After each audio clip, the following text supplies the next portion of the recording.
ઝઘડિયામાં UPL ગ્રુપની સુપરફોર્મ company દ્વારા વૃક્ષારોપણ કાર્યક્રમ યોજાયો હતો। ઝઘડિયા વિસ્તારમાં પર્યાવરણ સંરક્ષણ અને જળવાયુ પરિવર્તન સામે લડત માટે યુપીએલ ગ્રુપની સહાયક કંપની સુપરફોર્મ દ્વારા વિવિધ ટકાઉ વિકાસના પ્રોજેક્ટ અમલમાં મૂકી વૃક્ષારોપણ કાર્યક્રમનું આયોજન કરવામાં આવ્યું હતું।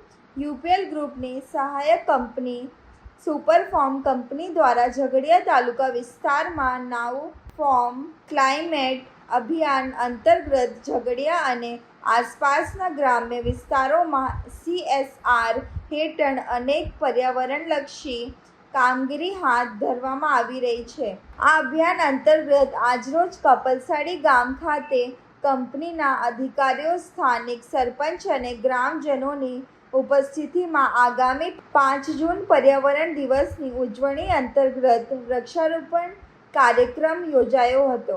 આ પ્રસંગે યુનિટ હેડ પ્રવીણદાન ગઢવીએ જણાવ્યું હતું કે કંપની દ્વારા છેલ્લા કેટલાક વર્ષોમાં માત્ર ઝઘડિયામાં જ કુલ 17.8 એકર જમીનના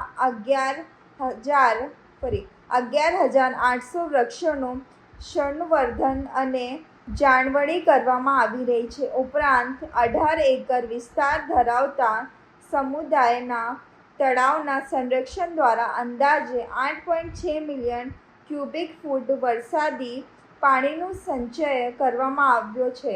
આ જે રીતે સમગ્ર જિલ્લામાં 1 લાખથી વધુ વૃક્ષોનું વાવેતર કરવામાં આવ્યું છે। આજે યુપીએલ ગ્રુપની સુપરફોર્મ કંપની દ્વારા કપલસાડી મુકામે ટ્રી પ્લાન્ટેશનનું આયોજન કરવામાં આવ્યું છે। પર્યાવરણ દિવસની ઉજવણી કરવા જઈ રહ્યા છે ત્યારે ક્લાઇમેટ થીમ ઉપર યુપીએલ દ્વારા પર્યાવરણને અનુલક્ષિત ઘણા બધા કાર્યો થઈ રહ્યા છે। એની અંદર થોડા વર્ષોની અંદર ઝઘડિયા તાલુકાની અંદર ટોટલ 18 એકરની અંદર 12,000થી વધારે વૃક્ષોનું વાવેતર થયું છે। આજુબાજુના ગામમાં તળાવનું સંરક્ષણ કરી અને પાણીનો સંગ્રહ થઈ શકે એ માટેની વ્યવસ્થા ઊભી કરવામાં આવી છે। આશરે 25 લાખ કિલોલીટર જેટલા વરસાદી પાણીનો સંગ્રહ કરવાનું કાર્ય યુપીએલ દ્વારા કરવામાં આવ્યું છે। યુપીએલ કંપની દ્વારા ગ્રીન એનર્જીને પ્રોત્સાહન આપવામાં આવે છે।